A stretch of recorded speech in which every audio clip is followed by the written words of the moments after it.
సంవత్సరాల తరబడి ఎన్ని మందులు వాడినా మీ మోకాల నొప్పులు తగ్గట్లేదా? ప్రాణ పెయిన్ క్లినిక్ లో అత్యాధునిక చికిత్స. నమస్తే, వెల్కమ్ టు సుమన్ టీవీ. నవ్వు 4 విధాల చేటు అనే ఓ పాత సామెత ఉంది. అయితే ఆరోగ్యపరంగా చూస్తే నవ్వు 40 విధాల మేలు అని కొందరి వాదన. శారీరక ఆరోగ్యంతో పాటు మానసిక ఆరోగ్యానికి కూడా నవ్వెంతో మేల్చేస్తుందట. మనస్ఫూర్తిగా నవ్వటానికి మించిన మందు మరొకటి లేదంటారు మానసిక నిపుణులు. కానీ తప్పకుండా నవ్వాల్సిందేనని ఆదేశిస్తే, పైగా రోజుకు ఒక్కసారైనా ఖచ్చితంగా నవ్వాల్సిందేనని చట్టం తెస్తే, వినడానికి విడ్డూరంగా ఉన్న ఇలాంటి చట్టాన్ని జపాన్ ప్రభుత్వం తెచ్చింది. రోజుకోసారైనా నవ్వాల్సిందేనంటూ ఆర్డర్ సైతం పాస్ చేసింది.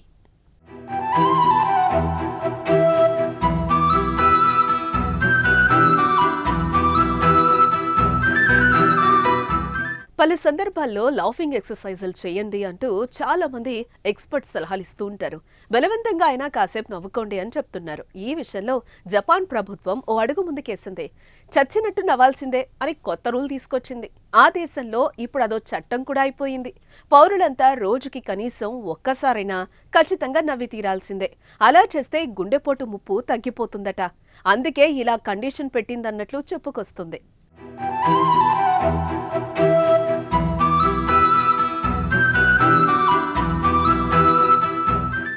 ఇక జపాన్ ప్రభుత్వం తీసుకొచ్చిన కొత్త చట్టంపై విమర్శలు వ్యక్తమవుతున్నాయి. నవ్వడం, నవ్వకపోవడం అనేది పౌరులకు ఉన్న భావ ప్రకటన స్వేచ్ఛలో భాగమని జపాన్ కమ్యూనిస్టు పార్టీ గుర్తు చేసింది. వ్యక్తిగత కారణాల వల్ల కొంతమంది నవ్వలేకపోవచ్చని తాజా చట్టం ఇలాంటి వారిపై ప్రతికూల ప్రభావం చూపిస్తుందని ఆరోపించింది. ప్రజల హక్కులను కాలరాయిద్దని మండిపడింది. అయితే ఈ ఆరోపణలకు అధికార లిబరల్ డెమోక్రటిక్ పార్టీ తోసిపుచ్చింది.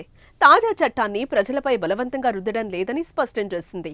పాటించాలా వద్దా అనే నిర్ణయం ప్రజలకే వదిలివేస్తామని, అందుకే జరిమానా లాంటివి ఏవీ చట్టంలో పొందుపరచలేదని గుర్తు చేసింది. అయితే జపాన్ తీసుకొచ్చిన ఈ నవ్వే చట్టం గురించి తెలిసిన వారు తెగ నవ్వుకుంటున్నారు.